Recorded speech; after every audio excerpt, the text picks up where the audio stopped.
Teach Me How to Scotty here for teachmehowtoscotty.com. I wanted to talk to you about something that's so fucking monumentally cool that I just couldn't contain myself. We are going to send people to Mars. There's a Dutch company called MarsOne that is actually actively seeking people. They've been seeking them for probably a month now to go to space and to live on Mars for the rest of their lives. And this is just like the coolest thing ever because I'm a huge nerd.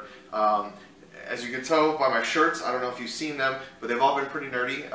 And this one is The Last Starfighter. I mean, seriously, who references The Last Starfighter from the 80s? No one I know.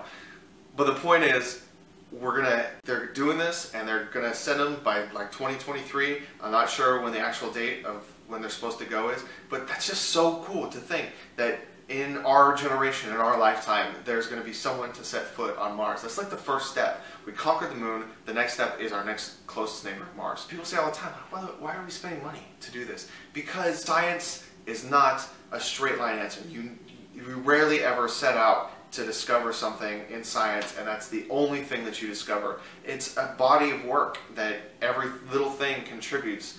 So back off of science, man. Just back off. Just keep your little grubby little paws out of it, the government, because science is not a political thing, and it should never be a political. If it is a political thing, then pull the plug on that shit, okay? Because science should be done for scientists, for learning. That's where, you know, you can't just take some of the science and then take a little bit of this science and, well, I don't like that science. You know, if you're using cell phones, which are coming from fucking space, and you know you're listening to this on YouTube and you have electricity and you know whatever, then you can't be bitching about it. You just can't. You can't do it. So we're sending people to Mars, and it's a brilliant idea. They're doing a reality show of it. They're having contestants come on, and they're gonna compete to go to Mars. And they already have like 78,000 people sign up just to apply to be able to do this. And that kind of shows you that sometimes this planet really isn't worth living on. No, I'm kidding. But there are people out there that are willing to sacrifice themselves for the benefit of humankind. They're going to be famous too. I mean, you think Neil Armstrong, we still talk about Neil Armstrong. These people are going to be famous forever. They're going to be the Christopher Columbus. And hopefully, you know, the rest of the world gets it right and doesn't pick some fucking schmo.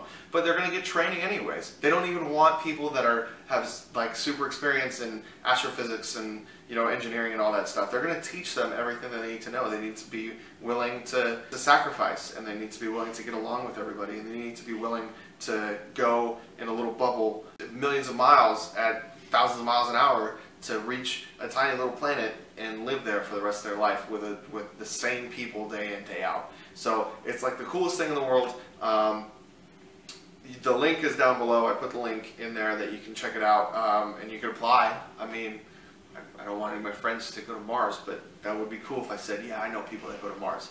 And I, you know, obviously can't because I wouldn't want to leave my wife and my dog defenseless here on good old Third Rock from the Sun. So on that note, you've been taught how to Scotty. Please subscribe down below. You can subscribe. You can visit my blog at teachmehowtoscotty.com.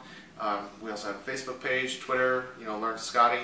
And on that note, Scotty out.